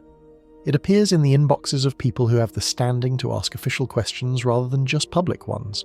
And eventually, not always, not in every case, but in the cases where the underlying anomaly is real and the evidence is sufficient, it reaches the level where someone with actual institutional authority acknowledges it publicly. That acknowledgement is not the end of the journey. In most cases, it is closer to the beginning of the consequential part. The public acknowledgement by an elected official does not close the gap between what the data shows and what the institutions are saying. It does not produce the explanation. It does not answer the central question of why a 4.5 sigma anomaly in a month with no known meteor shower is occurring without a confirmed cause and without the kind of formal scientific and governmental response that the numbers would seem to demand. What it does is change the social and institutional status of the question itself. Before Burchett's comments, the fireball anomaly could be, and was being, treated by the relevant institutions as a matter of public curiosity rather than institutional responsibility. A story that the internet was interested in, that YouTube channels were covering, that generated social media engagement and then faded as the news cycle moved on to something else. The absence of institutional engagement could be explained, at least superficially, as the absence of a question that had risen to the level of institutional attention. Nobody important had asked. Therefore, the lack of a formal response was not a silence, it was simply the absence of a prompt. Burchett's comments changed that calculus. When an elected official with relevant committee assignments makes public statements characterizing an anomaly as requiring more institutional attention than it has received, the absence of a formal institutional response is no longer simply the absence of a prompt. It is a choice. Agencies that are aware of the public comments, and they will be aware because monitoring congressional statements on topics within their domain is a basic function of any federal agency's congressional affairs operation, are now in the position of having received, however informally, a signal that a member with oversight standing has noticed the gap between the activity and the explanation. Their continued silence, or their continued reliance on the fireball season framing, is now a decision made with awareness that the question has been publicly raised at the congressional level. That is a different kind of silence than the one that existed before. It is also worth noting what Burchett's engagement implies about the trajectory of the question more broadly. Congressional attention on topics of this kind does not typically arrive in isolation. It arrives because the volume of constituent interest, expert communication, and independent documentation has reached a level that makes engagement unavoidable for a legislator already oriented toward these questions. The fireball anomaly reaching Burchett's public commentary is an indicator that the underlying documentation, the AMS data, the CNEOS accuracy findings, the detection gap analysis, the Sentinel pattern documentation, has circulated far enough and been taken seriously enough by enough people to make its way into conversations at that level. That is not nothing. That is the ordinary mechanism by which anomalies that deserve formal investigation eventually receive it.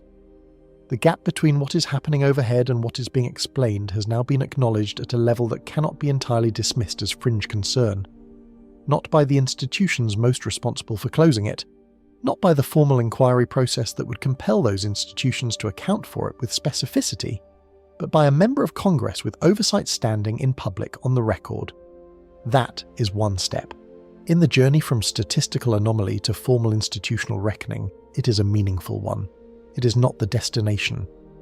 The destination would look like a hearing, a formal document request, an agency briefing on the record, a published assessment of why the detection architecture delivered zero advance warning across a month-long sequence of statistically extreme events, and what is being done about it.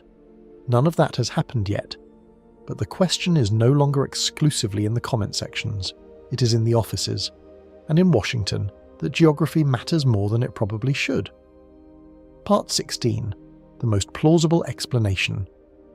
Science moves toward the simplest explanation that fits the data. That principle has a name, Occam's razor, though the historical William of Ockham would probably be surprised by how often it gets invoked in YouTube videos about space rocks, and it is not just a philosophical preference, it is a practical methodology. When you have multiple competing explanations for an observed phenomenon, the one that requires the fewest unproven assumptions is, statistically speaking, most likely to survive contact with additional evidence. Complexity is expensive in explanatory terms. Every additional assumption you build into a theory is another point of failure, another place where new data can come in and collapse the structure. Simple explanations that fit the data are robust. They bend without breaking when new information arrives. They are where science starts, even when they turn out not to be where science ends. For the March fireball sequence, the simplest explanation that fits most of the data is this. Earth may be passing through, or may recently have entered, the debris field produced by an asteroid fragmentation event that has not yet been identified. That sentence contains one unproven assumption, the existence of an unidentified fragmentation event, and it accounts for the primary features of the anomaly with reasonable coherence. It is where a serious scientific investigation of this sequence should start, and it is where most of the researchers who have engaged publicly with the data have started. So let us work through it carefully, because understanding why it fits and understanding precisely where it stops fitting is essential to evaluating whether it is the end of the explanation or the beginning of a longer one. Asteroids are not the solid, monolithic objects that early planetary science imagined them to be. The picture that decades of spacecraft observations have assembled is considerably less heroic. Most near-Earth asteroids are what researchers call rubble piles, gravitationally bound aggregations of rock, metal, and dust that hold their shape not because they are structurally coherent, but because their own gravity is sufficient to keep the constituent material loosely assembled. Think of a gravel pile held together by a very weak magnet rather than by cement. The individual pieces are real and solid. The structure containing them is surprisingly fragile. When a rubble pile asteroid experiences a significant collision with another object, and the inner solar system, despite its apparent emptiness, is a place where collisions between small bodies occur on geological timescales, the impact can exceed the gravitational binding energy and cause the structure to come apart. Not necessarily into 2 or 3 large pieces, though that happens. Sometimes into a cascade of fragments distributed across a wide size range, from boulders larger than houses down through smaller rocks, gravel and fine dust, all of them continuing to travel in roughly the original orbit of the parent body. Tidal disruption is a second mechanism that produces the same outcome through a different process.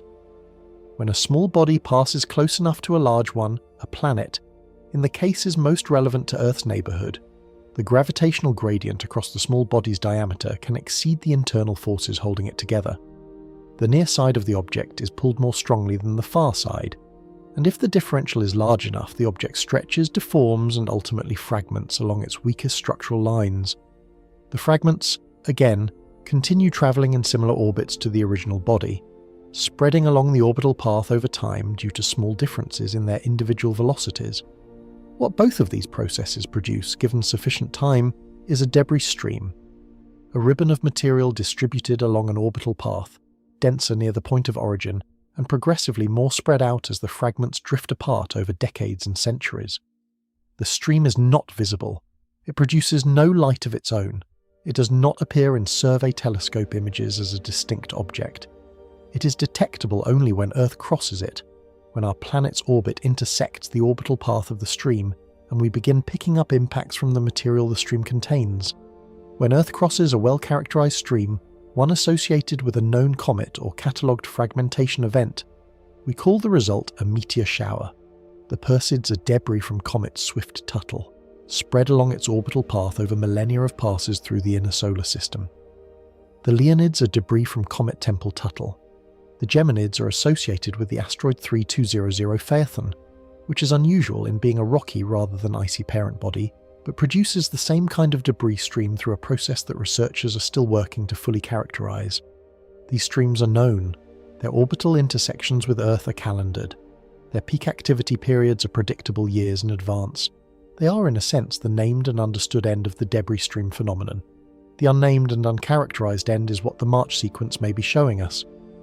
A stream that formed recently enough, in astronomical terms, that it has not yet spread sufficiently to be detected as a distinct orbital population. Or one whose parent body was never catalogued because it was too small, too dark, or in an orbital region that the surveys have covered incompletely. An unscheduled intersection, Earth walking into a debris field that nobody knew was there because nobody had yet found the object that produced it. The consistency between this hypothesis and the March data is genuine and worth stating clearly. The objects in the March sequence are arriving from a consistent general direction associated with the Anthelion sporadic source, the background population of objects moving in Earth-like, low-inclination orbits in the inner solar system. That directional consistency is exactly what you would expect from a debris stream. Random background impactors arrive from many directions. Stream impactors share an orbital family and therefore concentrate in a consistent approach direction. The velocity data from the analysed events is consistent with objects moving in bound, relatively circular orbits, the slow, relative encounters characteristic of material that originated in the same orbital region as Earth, not the high-velocity impacts you would expect from objects arriving from the outer solar system or on steeply inclined trajectories. And the size distribution, the clustering at the meter class to multi-ton end of the scale, with a relative absence of the fine dust and small fragment component that typically dominates meteor shower counts, is consistent with a fragmentation event that produced a distribution weighted toward larger pieces. Recent fragmentation events tend to produce streams that are initially coarser than older, more weathered streams that have had time for smaller particles to be sorted out by radiation pressure and gravitational perturbations, direction consistent with stream origin, velocity consistent with inner solar system debris, size distribution consistent with recent fragmentation, three independent lines of physical evidence all pointing in the same direction. For a working hypothesis, that is a reasonably strong start. The limitation is equally straightforward, and it is significant enough that it needs to be stated without softening. The source has not been identified. No parent body has been found showing the kind of recent fragmentation signature, a family of co-orbital fragments, a disrupted surface, anomalous activity inconsistent with intact structure that would confirm an origin. No catalogued asteroid has been flagged as the likely progenitor. No known debris stream in the existing databases has been matched to the observed approach direction, velocity profile and size distribution of the March objects. The hypothesis fits the shape of the data. It does not yet have a physical object attached to it. It is, in the precise language of scientific epistemology, consistent with the observations without being confirmed by them. Those are genuinely different things, and the gap between them is where intellectual honesty has to plant its flag. In science, this state, a hypothesis consistent with all current observations but lacking direct confirmation of its core assumption, is not unusual. It is, in fact, the normal condition of a working explanation in the early stages of investigation. Confirmation comes later, when additional observations constrain the solution space sufficiently to rule out alternatives. The debris stream hypothesis is not weakened by the absence of a confirmed parent body in the way that a theory in a more mature investigation would be. It is simply incomplete, waiting for the observation that either confirms it or forces a revision. But incomplete explanations leave open questions breathing in the gap. And the gap between the consistency of the debris stream hypothesis and the confirmation it currently lacks is large enough to contain other possibilities that the data does not yet rule out, not exotic ones, not ones that require abandoning the framework of ordinary solar system dynamics, but questions about what else might be contributing to the anomaly, what the detection architecture might be missing, about the nature of the incoming population, and whether the simplest explanation that fits most of the data is eventually going to prove sufficient for all of it. The loop is not closed. In this story, unclosed loops have a way of mattering. Part 17. The explanation that doesn't fit. One theory that circulated widely in the early weeks of the Fireball sequence deserves acknowledgement precisely because it attracted significant attention while fitting the data poorly. And the reason it deserves acknowledgement rather than simple dismissal is instructive, not because the theory is right, but because the way it spread, the way it felt compelling to a large number of people despite being inconsistent with the evidence, tells us something important about how we process anomalies and why the difference between a theory that fits the data and a theory that feels like it fits the data matters enormously. The interstellar object designated 3I Atlas was detected in 2025 and confirmed through trajectory analysis as having originated outside our solar system. It is only the third confirmed interstellar object ever observed passing through the inner solar system, following the famous Oumuamua in 2017 and Borisov in 2019. Its interstellar origin was established through the same methodology used for its predecessors, hyperbolic excess velocity, meaning it is moving faster than the Sun's gravitational field can account for if the object were bound to the solar system, indicating it arrived from interstellar space and is on a trajectory that will eventually carry it back out. The detection generated significant scientific excitement, as it should have. Interstellar visitors are genuinely rare, genuinely strange, and genuinely informative about conditions in other stellar systems. Every confirmed interstellar object is, in a meaningful sense, a messenger from somewhere we will never visit, and the scientific community's interest in 3I Atlas was entirely warranted. Into that atmosphere of legitimate excitement about a real and remarkable object, the Fireball sequence arrived, and for a portion of the online community tracking both stories simultaneously, the proximity and time felt like more than coincidence. Here was an object from outside the solar system, moving on an unusual trajectory, and here was an anomalous surge in atmospheric impacts on Earth. The narrative connection was obvious, emotionally satisfying, and almost entirely unsupported by the physical evidence. The argument as it circulated took a few different forms, but the core claim was consistent across versions. 3I Atlas, travelling through the inner solar system on its hyperbolic trajectory, could be shedding debris, or could be gravitationally perturbing the existing small body population in ways that were driving objects toward Earth-crossing orbits, or could be accompanied by a cloud of smaller fragments travelling in its wake that were impacting Earth's atmosphere ahead of the main body. Each version of the argument had a surface plausibility in the sense that interstellar objects are poorly understood, that our experience with them is extremely limited, and that invoking an unknown mechanism for a poorly understood class of objects is a move that is difficult to rule out entirely on theoretical grounds alone. The problem is that theoretical difficulty of exclusion is not the same as empirical support, and when you go to the actual numbers, not the narrative, not the feeling of connection, not the temporal proximity, but the specific physical measurements, the connection between 3I Atlas and the March Fireball sequence does not bend under scrutiny, it breaks. Start with trajectory. 3I Atlas is travelling on a hyperbolic path that places it in a specific and well-characterised region of the inner solar system during the period in question. That trajectory is known with considerable precision, because hyperbolic objects are actually easier to characterise orbitally than bound objects in some respects. Their paths are simpler curves, and the observations required to constrain the solution converge quickly. The approach direction from which 3I Atlas is arriving, and the region of the solar system it is currently transiting, does not correspond to the approach direction of the March Fireball sequence. The fireballs are arriving from the general direction of the Anthelian source, the region of the sky roughly opposite the Sun, associated with objects in low inclination, Earth-like orbits in the inner solar system. 3I Atlas is not there. Its trajectory does not intersect the approach geometry of the observed events. If 3I Atlas were producing the debris responsible for the March sequence, the fireballs would be arriving from a different direction. They are not. Now look at velocities. This is perhaps the most decisive single measurement available for distinguishing the debris stream hypothesis from the interstellar hypothesis, and it is unambiguous. The entry velocities of the March objects, the speeds at which they are entering Earth's atmosphere, which can be estimated from the duration and character of their atmospheric traversal, from infrasound data, and from eyewitness reports of the fireball's behaviour, are consistent with material moving in bound, Earth-like orbits. Slow, relative encounters.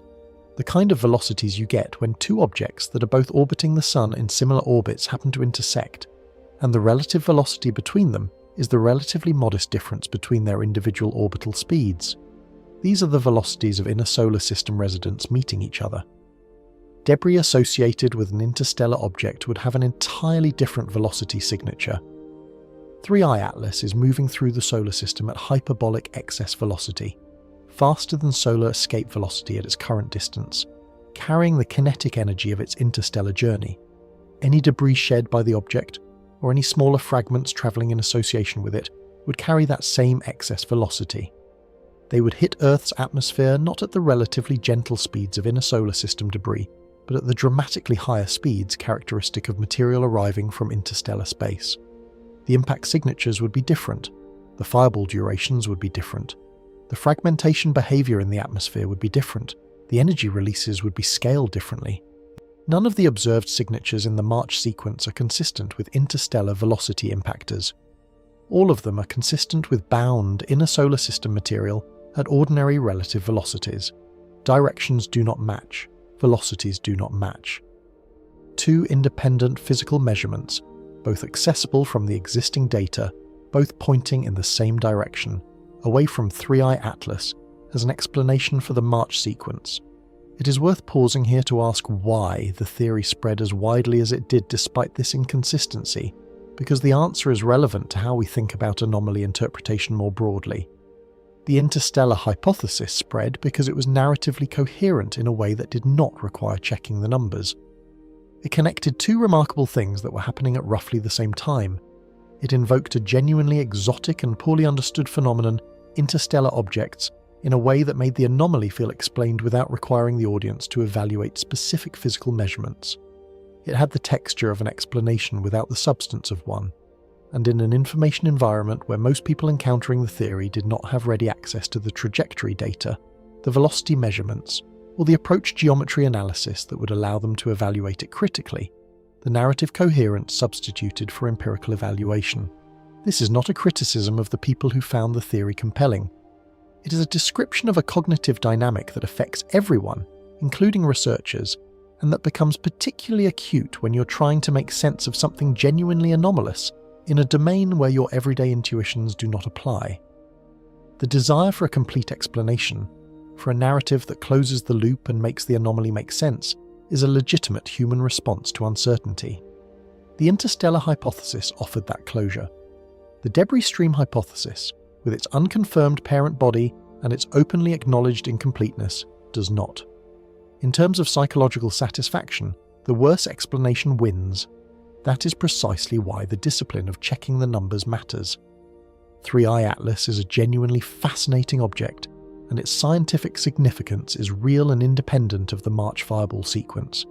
It will be studied extensively as it transits the inner solar system, and whatever it reveals about conditions in the stellar system it originated from will be valuable, regardless of whether it has any connection to what is currently happening in Earth's atmosphere.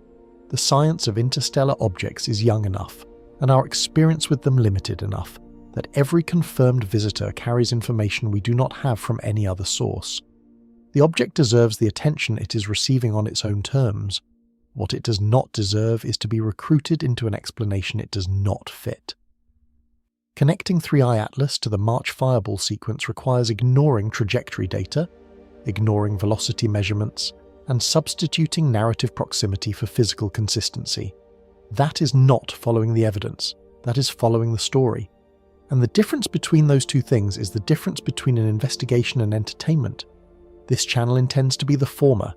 The debris stream hypothesis remains incomplete, the parent body is unidentified, the confirmation is pending, the loop is not closed. But incomplete is not the same as inconsistent.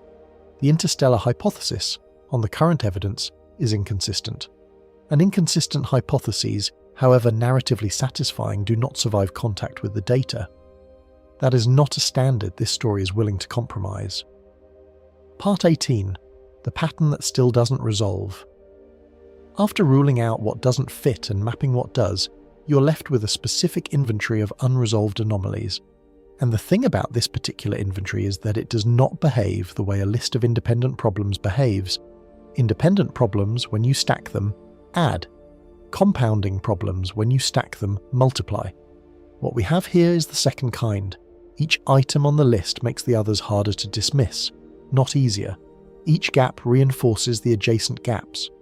The structure they form together is more troubling than any of them would be in isolation, and that compounding effect is the most important analytical observation this investigation has produced. Start at the foundation, because the foundation is where you test whether the structure above it is load-bearing or decorative. 4.5 standard deviations above normal baseline. That number has appeared repeatedly in this investigation, and it will appear again here, because it has not diminished in significance over the course of the story. If anything, it has grown more significant as the attempts to explain it away have each fallen short. Standard deviation as a concept is the statistician's way of measuring how far an observation sits from the centre of what is expected. One standard deviation covers roughly 68% of all normally distributed outcomes. 2 covers about 95%. 3 covers 99.7%, meaning an observation at 3 sigma or above should occur by chance fewer than 3 times in every 1,000 observations. At 4 sigma, you're at fewer than 1 in 30,000. At 4.5, you're approaching 1 in 150,000. Those are not precise figures for this specific dataset, which has its own distribution characteristics, but they convey the order of magnitude of what we are discussing. This is not an unusual month. This is a month that, under the normal background rate, should not exist in the period of modern detection. The skeptical response to any large statistical anomaly is to look for the artifact. The reporting improvement argument, more people with better cameras, more social media infrastructure for sharing fireball videos, more awareness of the American Meteor Society's reporting platform, is the most obvious candidate, and it was the first thing serious analysts examined. The way to test it is clean. If improved reporting is driving the spike, you should see the improvement distributed across the full-size range, because cameras and apps do not discriminate by fireball brightness. Small events should be getting more reports alongside large ones. The data does not show that. The low end of the size distribution is running roughly normal. The spike is concentrated at the high end. That is not what a reporting artifact looks like. The artifact argument fails on its own terms, and the residual anomaly, the portion of the spike that remains after every reasonable correction is applied, is still extraordinary by any standard of statistical significance used in any field of empirical science. So the foundation holds. The anomaly is real. Now layer the first complication on top of it. The March period is the annual minimum for the Anthelian sporadic source. This is not a contested claim. It is a well-characterized feature of the inner solar system's small body dynamics, documented across decades of observation, reproduced consistently in every year for which reliable data exists. The Anthelian population, objects moving in low inclination, Earth-like orbits, has a seasonal activity cycle driven by the geometry of Earth's orbit relative to the concentration of Anthelian material. In March, that geometry is unfavourable. The encounter rate should be suppressed. The background rate for large Anthelian-type impactors should be at its lowest point in the annual cycle. Instead, the encounter rate is at its highest point in the modern detection record. The geometry that should be reducing activity is not reducing it. Something is delivering Anthelian-type objects at rates that override the seasonal suppression entirely. A random fluctuation in the background population cannot do this, because random fluctuations do not consistently override a systematic seasonal signal. A new source, a debris stream, a recently fragmented parent body, can do this, because a stream dense enough produces impacts regardless of the seasonal geometry of the background population it superficially resembles. The seasonal contradiction is not an independent anomaly. It is a second line of evidence pointing at the same conclusion as the statistical spike. Something new, something uncharacterized, is in Earth's orbital path. Now add the size distribution, a randomly distributed debris population, where the background sporadic material or the fine-grained component of a debris stream produces a smooth size distribution. Many small objects, fewer medium objects, very few large ones, a power law distribution that falls off predictably as size increases. What the March sequence shows is not that distribution. The small end is normal, the large end is dramatically elevated. Meter-class to multi-ton objects are disproportionately represented relative to the smaller size classes that should accompany them if the source were a randomly distributed population. That size clustering is a physical fingerprint. It is the signature of a source population with a specific size profile, one weighted toward larger fragments, consistent with relatively recent fragmentation of a parent body large enough to produce meter-class and multi-ton debris in significant quantities before the smaller material has had time to accumulate and dominate the stream's size distribution. The size clustering does not just support the debris stream hypothesis. It constrains it. It tells you something specific about the nature of the hypothetical parent body and the age of the hypothetical fragmentation event, and it does so without identifying either. 3 lines of evidence, statistical magnitude, seasonal contradiction, size clustering, all consistent with the same hypothesis, all pointing at the same gap in the current explanation, and none of them touching the detection side of the story, which is where the compounding effect becomes most consequential. 0 advance warning across the entire sequence, not one pre-entry detection, not one alert, not one automated flag or researcher notification, or public advisory issued before any of the significant March impacts announced themselves by lighting up the atmosphere. The methodology returned the same null result for every single event in a statistically extreme month. If this were a single large impact, even a dramatic one, the null detection result would be unremarkable. The blind spot for meter-class objects is known and acknowledged. Individual misses are expected. What is not expected, what the statistics make difficult to explain as ordinary design limitation, is a consistent null result across an entire anomalous sequence. The probability that a methodology operating at its normal detection efficiency would miss every single one of a dozen-plus significant events is a function of both the individual detection probability per event and the number of events. As the event count climbs, the compound probability of missing all of them under a normally functioning system decreases. At some point, consistent null results across a large enough sample stop looking like the expected output of a system with a known blind spot, and start looking like the expected output of a system whose blind spot is larger than its design specifications acknowledge. That threshold may or may not have been crossed, but the data is pushing toward it, and then, underneath all of it, the data quality foundation that the statistical analysis is built on, the 2-tier accuracy structure in the CNEOS database, the 1800-mile location error, the systematic uncertainty about whether events classified as ocean impacts may have occurred over populated land areas. These are not dramatic failures in isolation. They are the kind of instrumentation limitations that exist in every large scientific database and are managed through appropriate uncertainty, quantification, and transparent documentation of known constraints. What makes them significant in the context of this specific investigation is their location in the analytical chain. The baseline against which the 4.5 sigma spike is measured is constructed from CNEOS data. If the database has systematic inaccuracies concentrated in the lower energy event range, the range that dominates the historical baseline, then the baseline itself carries uncertainty that is not fully reflected in the anomaly calculation. The spike may be larger than 4.5 sigma when properly corrected. It may be slightly smaller. What it cannot be, given the documented accuracy issues, is precisely known. An imprecision in the baseline compounds upward through every calculation that uses it. Each of these anomalies, taken in isolation, has a response. The statistical spike could theoretically be a sampling artifact, though the numbers make that difficult to sustain.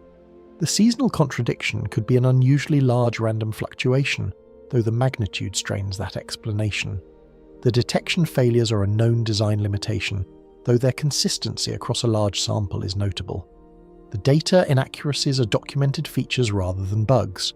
though their concentration in analytically critical regions is inconvenient. Individually, each response is plausible enough to provide cover for inaction. Together, they do not add, they converge. 5 independent lines of evidence: statistical, seasonal, distributional, operational, and data quality, all pointing at the same gap between what is happening in Earth's near-space environment and what the monitoring infrastructure is capturing and communicating. That convergence is not proof of anything beyond what each line individually establishes. But convergence of independent uncertainties toward a common gap is precisely the pattern that, in any well-functioning scientific culture, triggers the escalation from working hypothesis to formal investigation. The questions are not going to resolve themselves. They are not trending toward closure. They are trending toward accumulation. And accumulating open questions of this statistical magnitude about objects falling on populated areas with zero advance warning have a way of eventually demanding answers whether the institutions responsible for providing them are ready or not. Part 19. The real question. Strip this story back to its frame, because the frame is where the actual argument lives. What we have documented in this video divides cleanly into 2 categories. The first category is things that are happening: a statistically extreme fireball sequence, size distribution shift toward larger objects, temporal and geographic clustering, zero for advanced detection, database accuracy limitations, and a seasonal timing that contradicts the most straightforward natural explanation. The second category is things that are being communicated to the public: a general reassurance that fireballs are natural events, a framing of the activity as seasonal and unremarkable, and an institutional posture that has not, as of tonight, produced a public acknowledgement that the scale of the anomaly warrants formal investigation. The gap between those 2 categories is the real question. Not, what are the fireballs? Not, is the detection system broken? The question is, how large is the gap between what is understood and what is being communicated? And is that gap the product of deliberate simplification or genuine ignorance? Both of those are possible. Communicators who face the challenge of conveying statistical anomalies to a general audience without triggering disproportionate anxiety make deliberate choices to simplify, to normalize, to contextualize. Those choices are not dishonest. They are often wise. A news anchor explaining that fireballs are 4.5 standard deviations above normal baseline during a month with no known meteor shower, with zero advanced detection, against a data record with documented accuracy problems, would produce a very different public response than its fireball season. Whether the simpler framing is responsible communication or incomplete communication depends on whether the fuller picture is also available somewhere accessible to the people who want it. The other possibility is that the incomplete communication reflects incomplete understanding. That the honest scientific position at the institutional level is closer to "we see something anomalous, and we are not certain what is causing it," than either the reassuring public framing or the more alarmed alternative framing imply. Genuine uncertainty, not hidden knowledge, not suppressed data. Just the ordinary condition of science confronting a phenomenon it doesn't yet fully understand, in a domain where the public expects certainty that the data does not yet support. The difference between those 2 scenarios matters enormously. Simplification for clarity is manageable. It can be corrected by better science communication. Genuine ignorance about an anomaly of this magnitude in this domain, with these consequences, that is a more fundamental problem. And from the outside, sitting with the data we have reviewed, it is not currently possible to know with confidence which scenario is closer to the truth. That uncertainty is not comfortable, but it is honest. Part 20. The quiet, unsettling truth. Come back to where this started.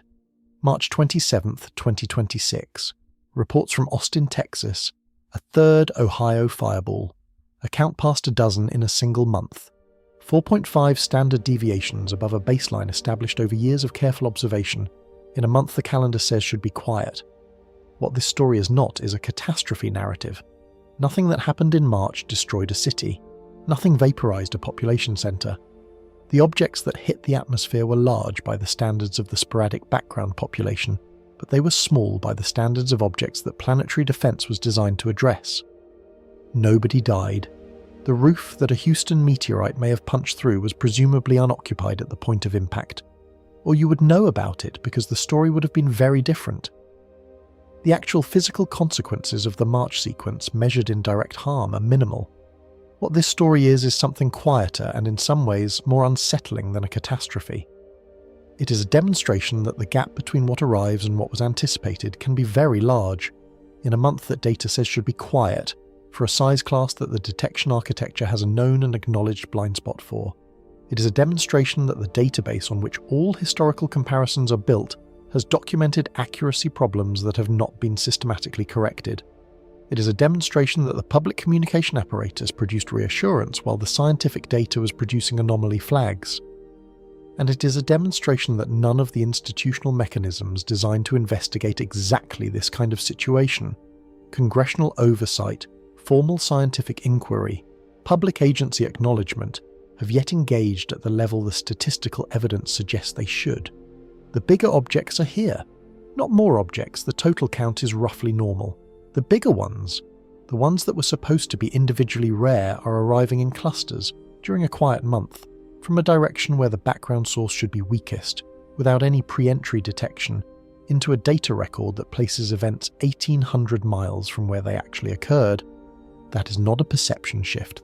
That is a physical change in what Earth's atmosphere is receiving, coinciding with architectural limitations in how we detect it, and institutional limitations in how we communicate about it. Whether the debris stream hypothesis will eventually provide a clean, complete, satisfying explanation, a parent body identified, an orbital intersection mapped, a timeline for when the stream's density will decrease, remains to be seen. Science has produced clean explanations for anomalies of this kind before, and it will likely produce one for this. The gap between consistent explanation and confirmed explanation closes eventually, given sufficient time and sufficient attention. The question is whether the attention is being applied at the level the data demands. Whether the institutional apparatus that is supposed to investigate anomalies of this magnitude is oriented toward it with the urgency that 4.5 standard deviations should command. Whether the communication gap between what is understood and what is being said is being treated as a problem to close rather than a posture to maintain. And whether the next event in this sequence, because the data suggests strongly there will be a next event, will also arrive without warning, also be placed inaccurately in the database, and also be communicated to the public through a framework that tells them it is a normal feature of fireball season. The answers don't stop where the data ends. They stop where the uncertainty begins, and right now, that uncertainty is very much still overhead.